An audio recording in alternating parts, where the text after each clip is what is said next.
এশিয়ার দুই পরাশক্তি চীন ও ভারত। একসময় যারা সীমান্তে রক্তক্ষয়ী সংঘাতে জড়িয়েছে, আজ তাদের মুখে শোনা যাচ্ছে বন্ধুত্ব আর সহযোগিতার সুর।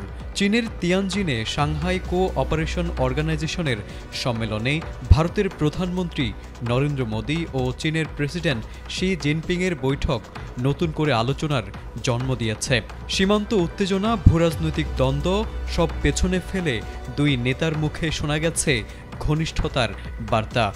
আর তাতেই এখন প্রশ্ন উঠেছে, কি হবে আরেক বন্ধুরাষ্ট্র পাকিস্তানের?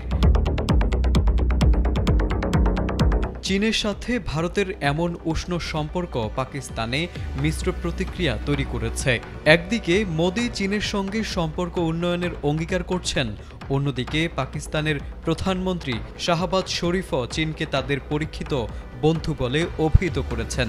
তাই ভারত চীন ঘনিষ্ঠতা নিয়ে দেশটি বিচলিত নয়, কিন্তু সোশ্যাল মিডিয়ায় তুমুল বিতর্ক, চীনের আসল বন্ধুকে, ভারত নাকি পাকিস্তান?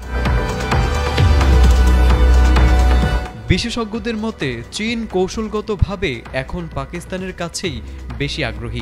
তবে মোদির সফর এবং ভারতের অর্থনৈতিক ও ভূরাজনৈতিক প্রভাব চীনের দৃষ্টি আকর্ষণ করছে। ওয়ালটন এখন দেশের সীমানা পেরিয়ে পৌঁছে গিয়েছে 50টিরও বেশি দেশে।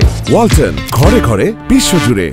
যুক্তরাষ্ট্র যখন ভারতের উপর 50% শুল্ক দিয়ে চাপ তৈরি করছে, তখন ভারত বলছে তাদের কাছে চীন সহ আরও বিকল্প আছে।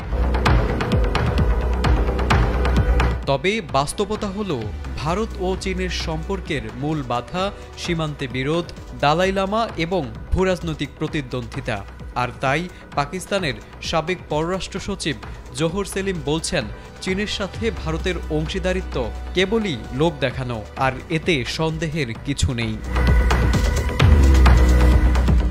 অন্যদিকে চীন ও পাকিস্তানের সম্পর্ক শুধু বাণিজ্য নয়, নিরাপত্তা ও রাজনৈতিক স্তরেও মজবুত রয়েছে।